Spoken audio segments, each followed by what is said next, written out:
أعوذ بالله من الشيطان اللعين الرجيم بسم الله الرحمن الرحيم الحمد لله الذي لا يبلغ مدحته القائلون ولا يحصي نعماءه العادون ولا يعدي حقه المجتهدون الذي بعد فلا يرى وكرب فشهد النجوى تبارك وتعالى الصلاة والسلام على الرسول المسدد والمصطفى الأمجد أبي القاسم محمد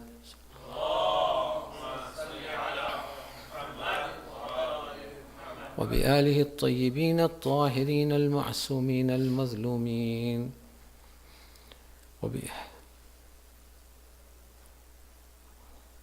صلوات على محمد وآل محمد.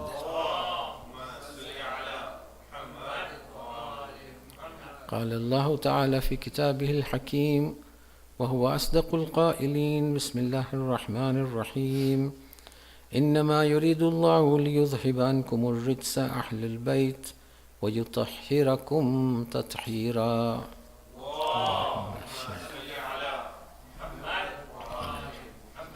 Begin in the name of Allah, the Beneficent and the Merciful, the one who takes us to our destination, the one who gives us the intellect and the power to think and to cogitate.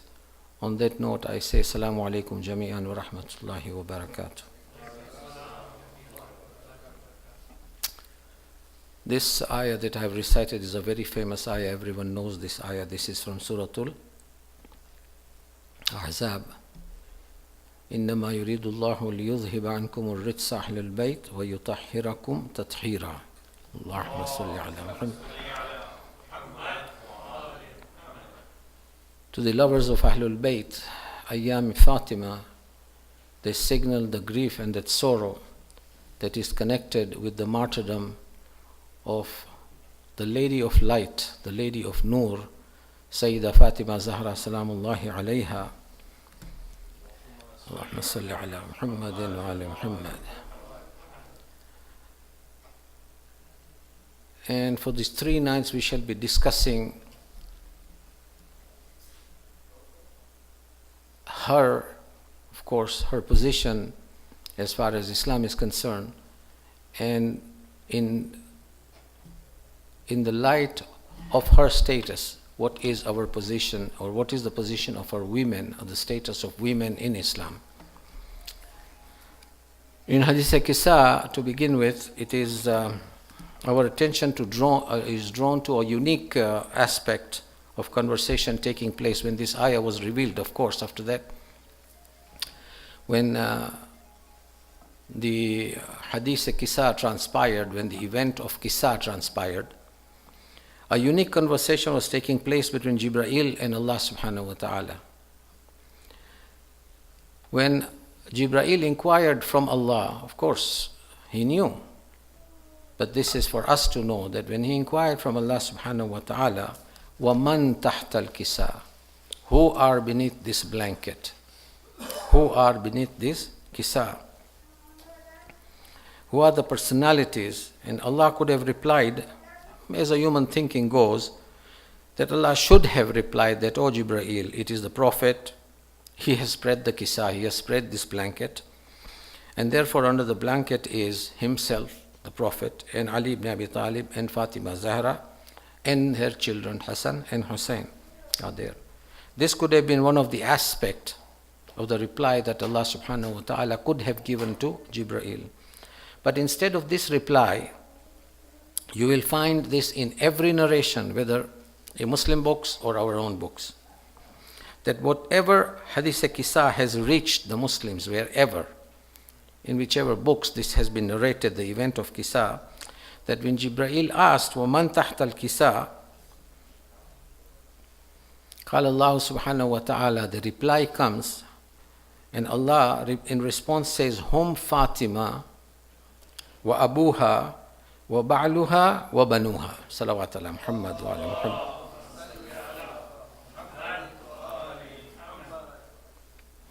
Allah draws this attention towards this house, and under the blanket, with the introduction of Fatima Zahra, the name the centrifugal focal point, as we say, is Fatima Zahra Salamullahi alayha, and the rest of the personalities were introduced in context of the relationship with Fatima.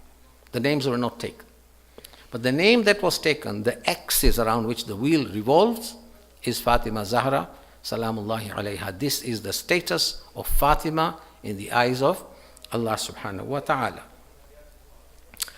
Now, in the traditions and narrations reported by all our Imams of Ahlul Bayt, we find that they report that God forbid if any difficulty. Now, this is a lesson for us, or a nuskha, as we call it, a prescription for us.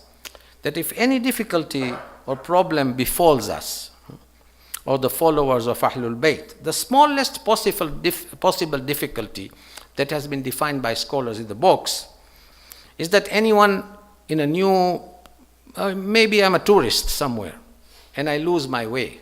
The smallest difficulty described is that I have lost my way, so I stop someone and I ask him how to go about to this certain hotel or certain place. This is the minutest difficulty that a person can arrive. How can you arrive at a destination? Stop someone and ask the person who belongs there in that particular city. That's a smallest difficulty that has been described, a minor inconvenience, as we call it.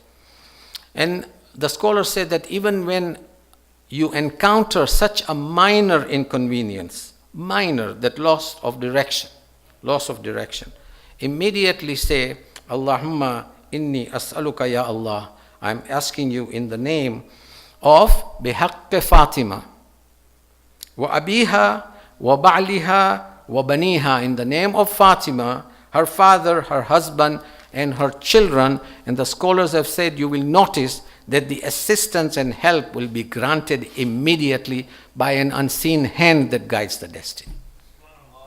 Salawat ala Muhammad wa ali Muhammad.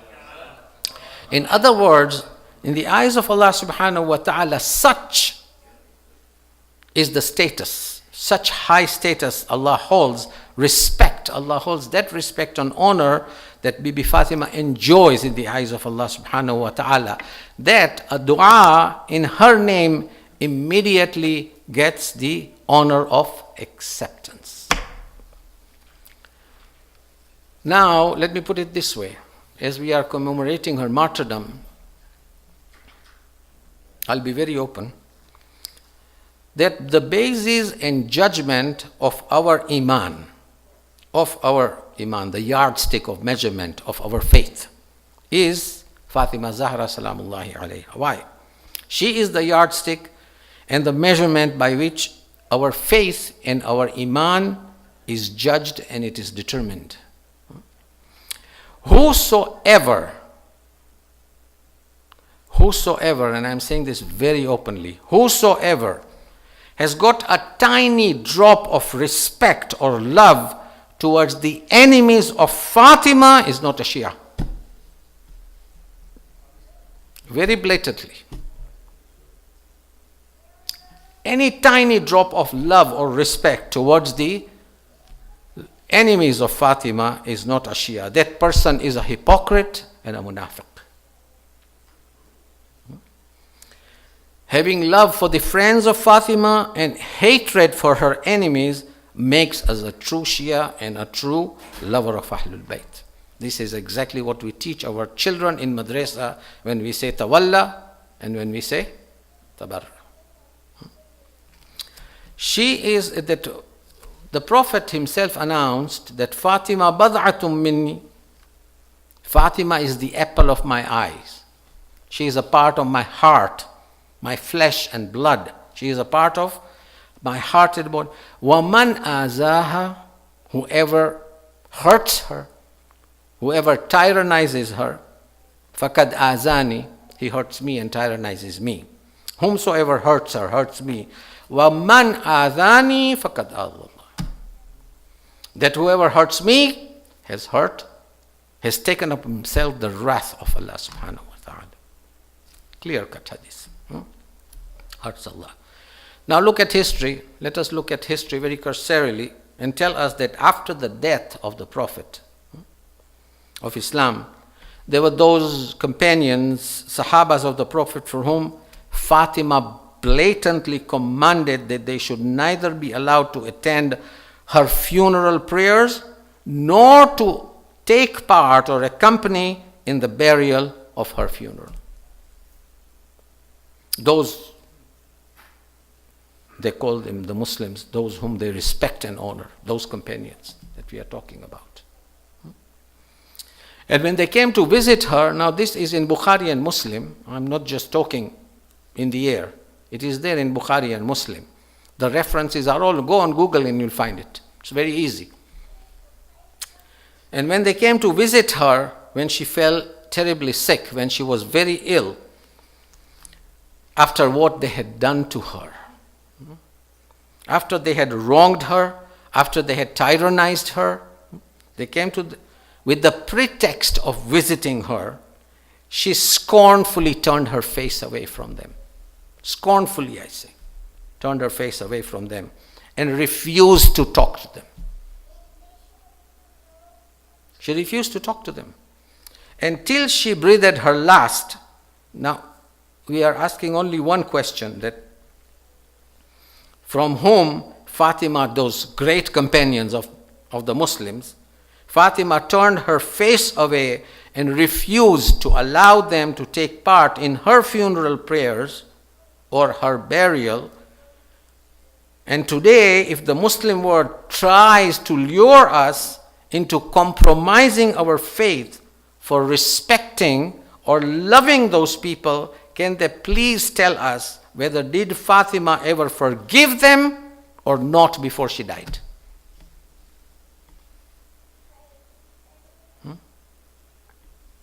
If not, then it is our duty that we should never compromise our faith towards those cursed and damned companions in the name of the so-called hypocritical slogans of unity and brotherhood in Islam. Unity and brotherhood in Islam. Nor shall we sell our faith to those meaningless ideologies termed as compromise. And that also the compromise from us, from our side, not from them, not from their side. Here, we should go compromise. Islamic pluralism, we should initiate the Islamic pluralism, the theory of Islamic pluralism, whether it is right or wrong, I'm not here to discuss. Why should we do it? Nobody else is bothered for that unity and compromise. Salawat ala Muhammad wa ali Muhammad. Therefore, my brothers and sisters in Islam, the basis of measurement for judging our iman and our faith is the personality of Sayyida Fatima Zahra salamullahi alayha. If you study and research in Islamic history, you will find that the troubles and the difficulties and the tyranny that was leveled on the house of the Prophet, his Ahlul Bayt, after his death, commences and begins with Fatima Zahra salamullahi alayha. It starts with Fatima Zahra. And the fadilat and the excellence of the Ahlul Bayt, they shine in Fatima Zahra. They shine like a sun in Fatima Zahra salamullah. And therefore, let me just discuss a few things. And people say that women have got no status in Islam.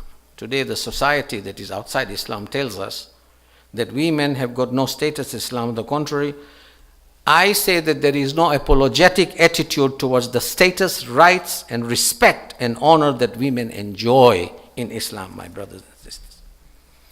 Because in the same manner that the Prophet identified the male members of paradise, similarly he identified and described the qualities of the female members of Jannah, of paradise. And each and every one of these women fulfilled her task in such a supreme manner that even Quran has commended and registered that sacrifices, the purity of their faith and iman in the way and path of Allah subhanahu wa ta'ala. Fir'aun, let's take an example, a couple of examples. Fir'aun, in his house, his own wife, name of ISIA, she never accepted him as God. He himself says, Ana Allah, I am God. But she had full faith in the Lord of Musa and Harun. She never accepted him as God. And lived in Fir'aun's house, this lady, in the guise of taqiyya. Means she hid her true faith. You see, this is known as taqiyya. Taqiyya is to hide your true faith. The Muslims, they blame us today that, oh, she have got a possibility of taqiyya or something like taqiyya in their fiqh, which is to hide their kufr. No, we are not hiding our kufr.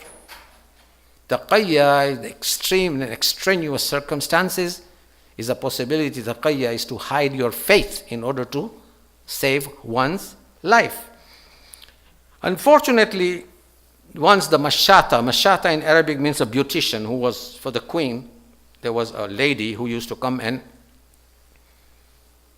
comb her hair, beautify her, as we call it, facial, makeup and everything, brushing her hair. And this mashata was brushing her hair, and the comb or the brush slipped from her hands in an instinctive manner, like it just fell from this mashata, the beautician's hand. And in absent-mindedness, Asiya said, uttered this word that Allah may curse all the false gods. The moment that brush or the comb fell, Asiya said, Allah may curse all the false gods. Now the beautician, the mashata, who believed in Fir'aun as the god, she retorted and says, Malika, queen, what have you said? Don't you know that our Lord is Fir'aun? And Asiya very openly said that la'nat on him as well, because he is a false god. Openly, she said, because now there was no point in hiding her faith. And she said, la'nat on him. And you will find in history that Fir'aun, in spite of loving her so much, put her under so much of torture and tyranny and atrocities that she died a terrible death. She died a terrible death. But she died testifying, La ilaha illallah, the Lord of Musa and Harun. This is Asiya, and she is a woman. Look at the status of women in Islam. She is a woman.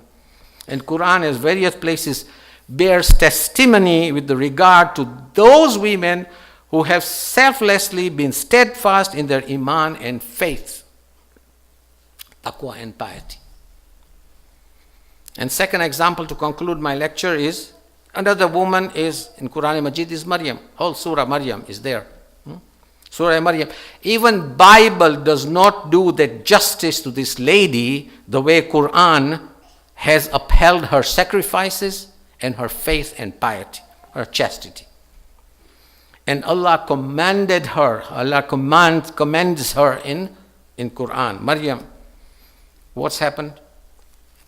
An angel in the form of man comes. Beauty, look at the beauty of Quran. He says, I am, now when the man comes, she said, Qala inna ana rasul rabbika li ahaba laki ghulaman zakiyya. First she said that, why are you coming to me? Who are you? Stay away. So he says, no, I am a messenger of God. He's an angel in the form of a human. And he says, I am giving you the glad tidings that you will bear a newborn baby. You will give birth to a child. قالت أن يقولني غلام ولم يمسسني البشر ولم أكو بغيا. And she says that how can I have a baby? Look at her faith. Look, how can I have a baby while no man has touched me? I am pure. ولم أكو بغيا فإما ترين من البشر أحدا فقولي إني نظرت للرحمن صوما فلأكلم يوم إنسيا. She is instructed that after you get this baby, you are going to get this baby. Allah has already commanded. He has decided you will get this baby. And when you see anyone, when you go back to your civilization, when you go back to your community, she was away from her community at that time. When you go back to your civilization, and if you see anyone tell them that I have taken, inni nadartu lirrahmani sawman, that I have taken a vow, an oath not to speak today. فَعَاتَتْ بِهِ قَوْمَهَا تَحْمِلُهُ قَالُوا يَا مَرْيَمُ لَقَدْ جِئْتِ شَيْئًا فَرِيًّا. When the people, they saw Maryam bringing a child without a father, it's natural. Everyone knows Maryam is not married. And now she's bringing in a child. So it's ajib, they say, what have you done? Maryam, what have you done carrying a child without a father? And on top they say, Ya ukhta Haruna, ma kana abuki imra'a saw'in, wa ma kanat ummiki baghiya. That we know that your father was an honorable and respected person, and your mother was an honorable and respected lady. How could you do such a thing? Ya ukhta Harun means sister of Harun. Look at the faith this lady has. Ya ukhta Harun, ma kana abuki imra'a saw'in wa ma kanat ummuki baghiya. O sister of Harun, your father was not an evil person. He was not a bad man. And even your mother, she was pure and chaste. فَأَشَارَتْ إِلَيْهِ. And she signals towards the baby because she has kept that psalm, that fast for not talking. She's taken a vow of not talking. فَأَشَارَتْ إِلَيْهِ. When she pointed towards the baby, the Jews or whoever they were in the community, they said, فَكَيْفَ نُكَلِّمُ مَنْ كَانَ فِي الْمَحْدِ سَبِيًّا. قَالُوا فَكَيْفَ نُكَلِّمُ مَنْ كَانَ فِي الْمَحْدِ سَبِيًّا. Means, O Maryam, how can we talk to a baby, an infant in the cradle? When they questioned her immediately, Jesus Christ, means Nabi Isa, he spoke. He says, قَالَ إِنِّي عَبْدُ اللَّهِ آتَانِيَ الْكِتَابَ وَجَعَلَنِي نَبِيًّا. The baby spoke, testifying that Inni Abdullah, I am the servant of Allah subhanahu wa ta'ala. This is Surah Maryam. Check it out. I am servant of God. Atani al-kitab. Allah has granted me, blessed me with a sacred book. Waja'alani nabiyya. And I have been appointed a prophet amongst you. The moment they saw this, they kept quiet. But look at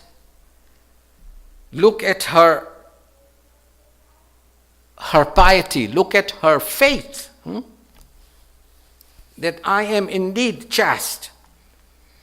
And here, the child is testifying to the chastity of his mother.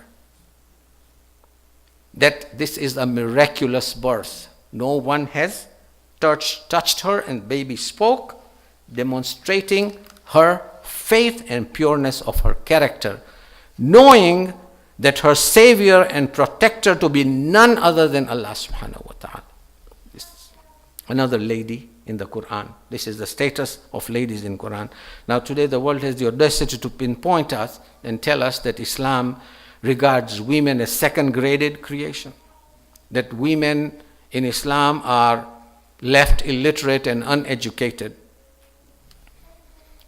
What can we say if Muslims, because of their orthodox traditions and meaningless rituals, have kept their women illiterate and in darkness? Is Islam to be blamed? Islam is not to be blamed. If Muslims, see the Muslim world around us. I'm not talking about Europe and America. Look at the Muslim world today. Till today, the women have been kept. How many troubles women are facing today?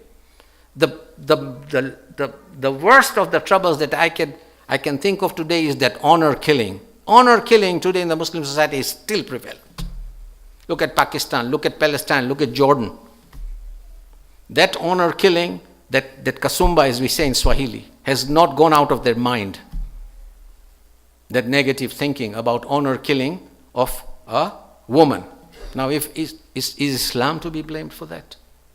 Yes. If the criteria is such that after educating women, we put them into bazaars, then most definitely Islam reserves its opinion and defines certain qualifications and laws as far as women are concerned, of course, in Islam.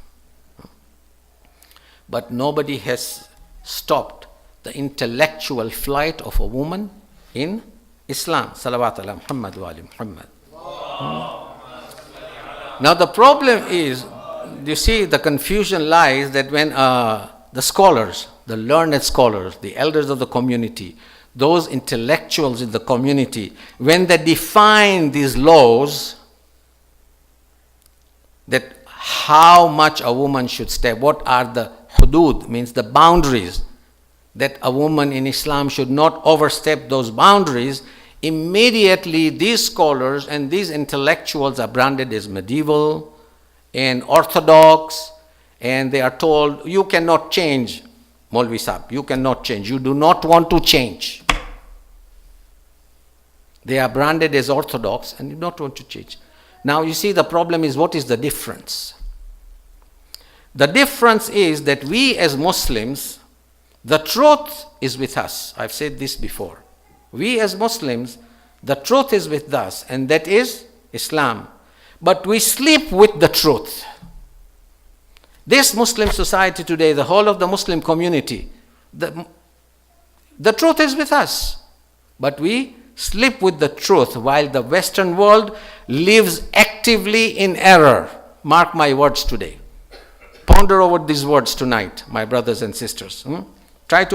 This Western society lives actively in error, while the Muslims sleep with the truth. We are attracted by the dynamic element of their movement, and we think that they are moving and they are advanced.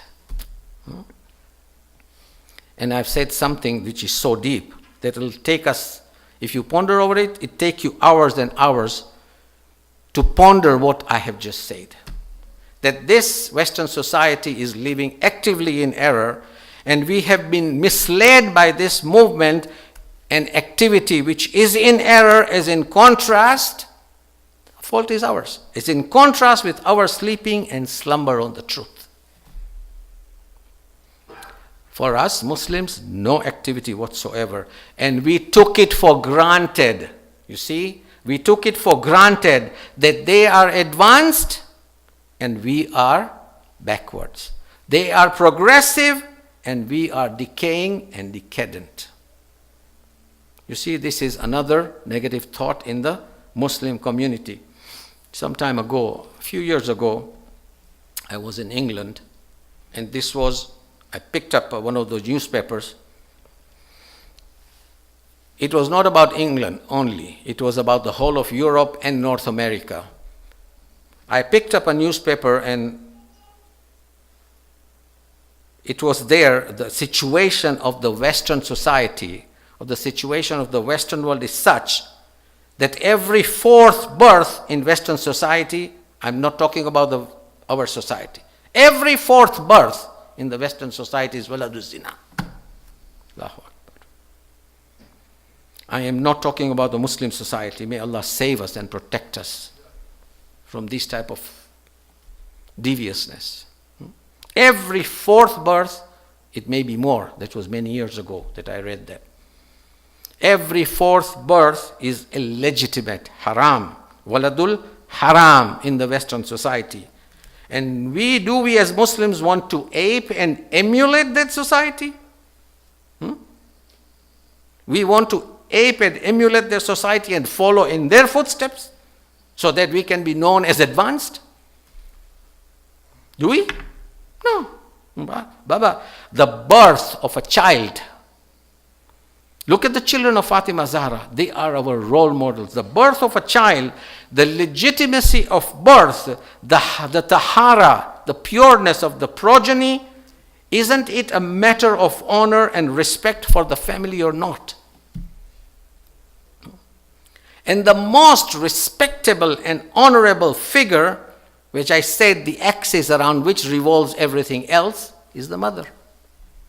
And that is why Allah says, Hum Fatima wa abiha wa ba'liha wa baniha. Salawat ala Muhammad wa ali Muhammad.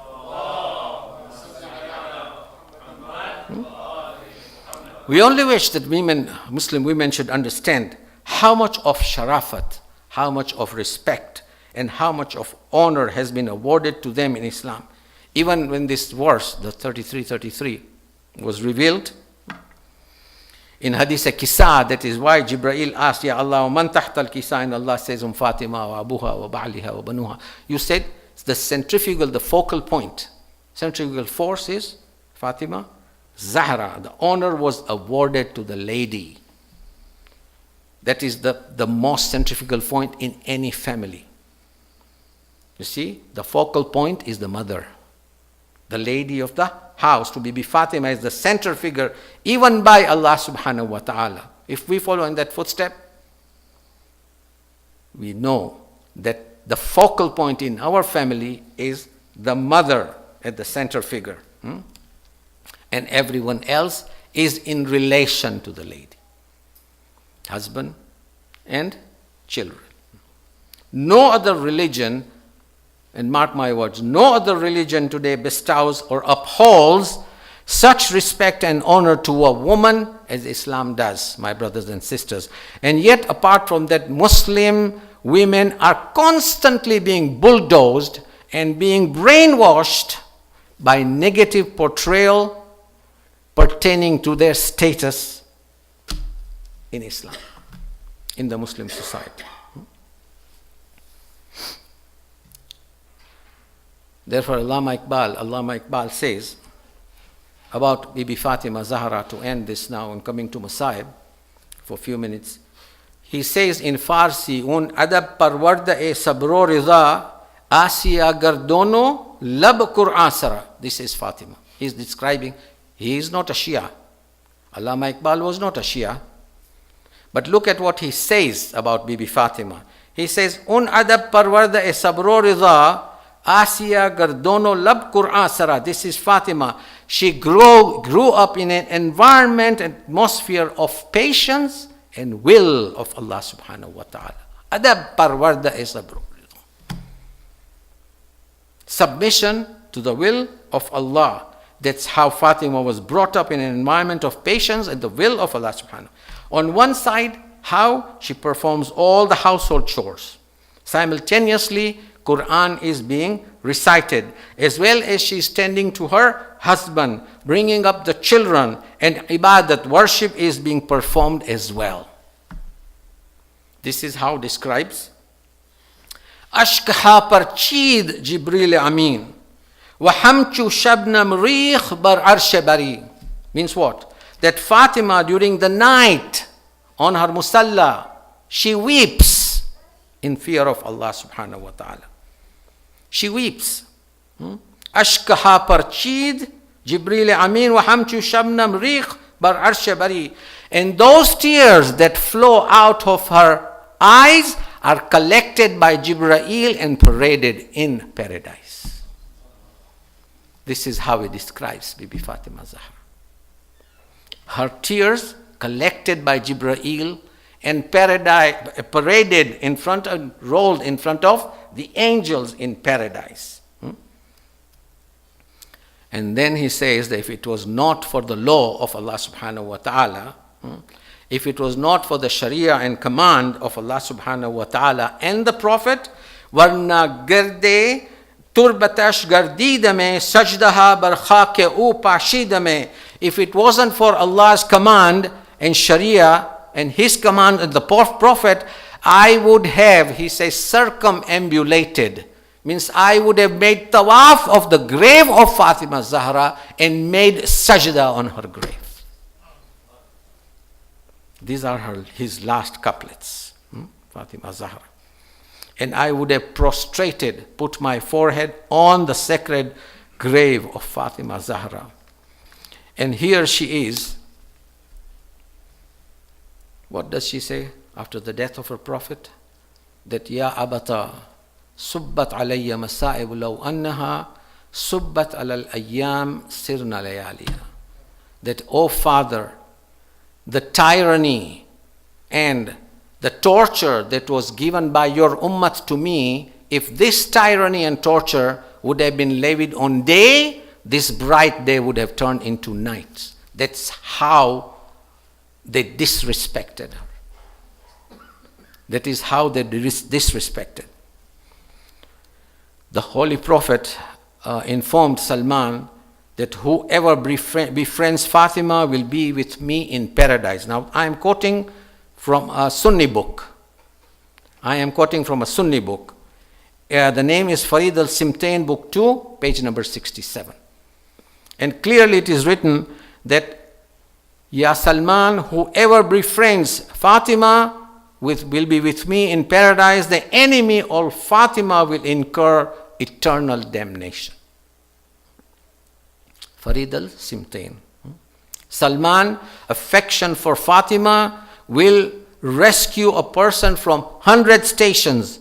Which of the less terrifying is, it gives example, the Prophet, death, grave, mizan, the scale after death, resurrection, sirat, and accountability of deeds on the day of Qiyamah. This is the love of Fatima Zahra from the Muslim books. He with whom my people, or he with whom my daughter is pleased, will benefit from my pleasure. And he with whom I am pleased will benefit from Allah's pleasure. That person whom Fatima is angry will incur my wrath, and he with whom I am angry will be a target for Allah's wrath, Allah's anger.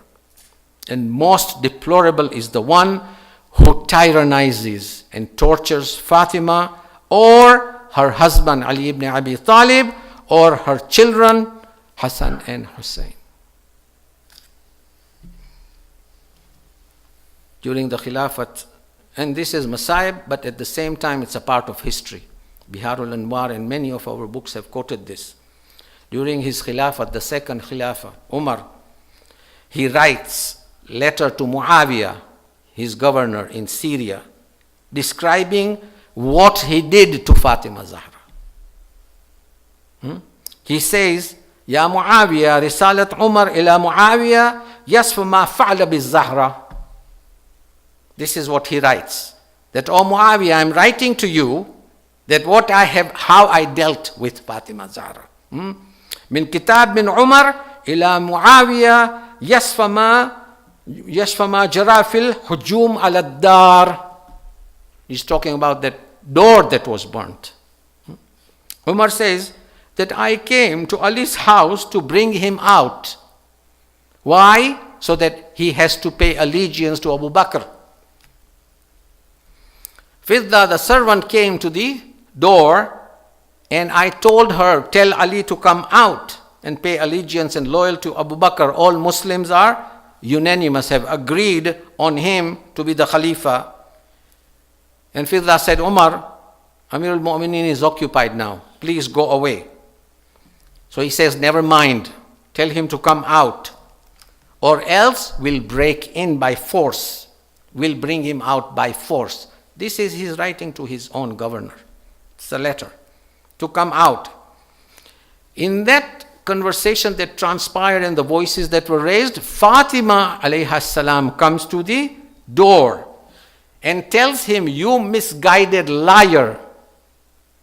Tells him, the second Khalifa, you misguided liar, what do you want? Says Fatima. And he retorts, you know what he says? He says, why did you come to the door? And why is your husband hiding behind the curtains? This is what he replies. That why have you come to the door? And why is your husband hiding behind the curtains? And Fatima says, it's none of your business. This is your tyranny. This is your tyranny, you miserable wretch, that has brought me here to this door. This is your tyranny. Stop talking. He says, oh woman, he addresses her. Oh woman, stop talking and bring Ali out. And Fatima replies that, are you scaring me with your Hizb shaitan? Are you scaring me with your party of shaitan? You think I'll get scared? I'll be frightened? Umar said, if you do not do as I say, I'll burn this door down and set your house on fire. And that's what he did. Kunfuz was his personal slave, very close to him. And what he did was, Umar says, that I took the whip of Kunfuz from his hand and hit her on her head. I struck her, and I instructed Khalid bin Walid to strike her with a sword. Khalid bin Walid, for the Muslims, lion of God. You see, when you have false people to role model, this is what happens. He told Khalid bin Walid, strike her with a sword and burn this house down. And Fatima held on to the door to try to prevent Umar from entering. She says, "O enemy of Allah, O adu of Allah and then the Prophet, stop from entering Fatima's house." And Umar says, she prevented me from entering this house, and what I did was that I pushed that door open so hard. Behind was the wall, and here I pushed the door, and Fatima was crushed in between. And then he says that with a whip on her palms and her hands, I whipped her with that whip. I heard her scream and cry. And he says, I was about to leave her. Now see what it falls back to, my brothers and sisters. Bughdan li abi. You know, when Imam Hussein is addressing the enemies in Karbala, when Imam Hussein was addressing it's very interesting. When Imam Hussein was addressing the enemies in Karbala in one of his khutbah, and he tells them, why are you bent on killing me? Why? And you know what they replied? Bughdan li abi. Means enmity towards your father, Ali ibn Abi Talib. And the same thing here happens. Umar says, my emotions overtook me and I was about to leave her, but my envy and hatred towards Ali overtook my emotions, so I kicked the door open forcefully. I heard a large, loud scream from her, and he says, Ya Abata, she said, oh my father, this is what is being done to me or to your daughter. And he says, I pushed the door so bad behind the wall, I crushed in between. And Omar says, Fatima said, Ya Fidda, hold me. I swear to Allah that this man has killed my 6 months baby in my womb. ألا ولعنة الله على القوم الظالمين سيعلم الذين ظلموا على محمد أي منقلب ينقلبون إنا لله وإنا إليه راجعون.